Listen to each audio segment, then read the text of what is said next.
ഈശോയിലേറ്റവും സ്നേഹം നിറഞ്ഞവരെ, നിയമത്തിൻ്റെയും പ്രവചനത്തിൻ്റെയും ഒക്കെ പൂർത്തീകരണമാണ് ക്രിസ്തു.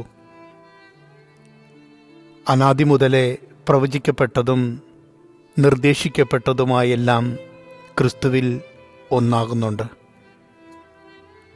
മാനുഷിക ബുദ്ധിയിൽ പലതും മനസ്സിലാക്കാൻ പ്രയാസകരമാണ്.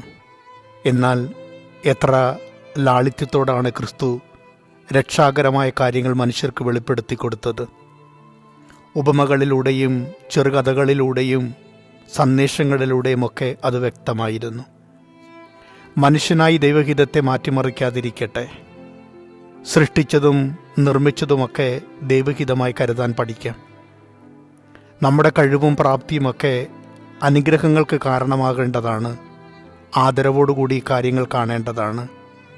അത് അഹങ്കാരത്തിനൊട്ടും കാരണമാവാതിരിക്കട്ടെ. അടർത്തിക്കളയാനും ചോർത്തിക്കളയാനും വെട്ടിക്കളയുവാനും മാറ്റിക്കളയുവാനുമൊക്കെ നമ്മുടെ ശ്രമങ്ങളൊന്നും ഫലദായകമാവുകയില്ല.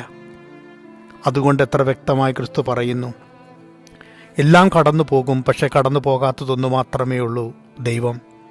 അവിടുത്തെ സ്നേഹം, അവിടുത്തെ കാരുണ്യം, അവിടുന്ന് കൽപ്പിച്ചതും പഠിപ്പിച്ചതും പ്രഖ്യാപിച്ചതും. കാലങ്ങൾ എത്രയോ കടന്നു പോയിരിക്കുന്നു.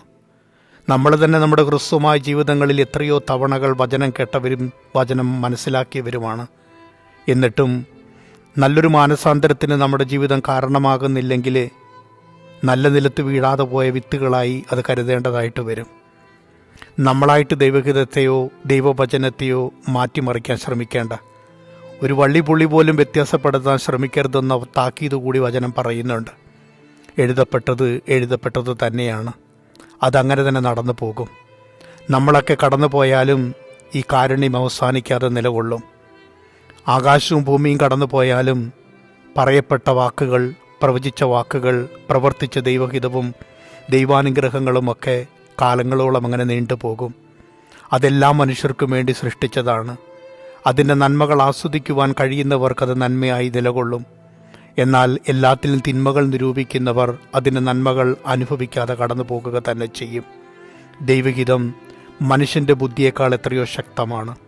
ദൈവത്തിൻ്റെ സ്നേഹവും കാരുണ്യവും മനുഷ്യൻ്റെ ബലഹീനതകളേക്കാൾ എത്രയോ ശ്രേഷ്ഠമാണെന്ന് തിരിച്ചറിയുവാൻ നമുക്ക് സാധ്യമാവട്ടെ. അവിടുത്തെ അനുഗ്രഹം നമ്മളിൽ ഒട്ടും കുറയാതെ സംരക്ഷിക്കാൻ ഈ കൊച്ചു ജീവിതം വഴി ഇടയാവട്ടെ എന്ന് പ്രാർത്ഥിക്കാം. ആമേൻ.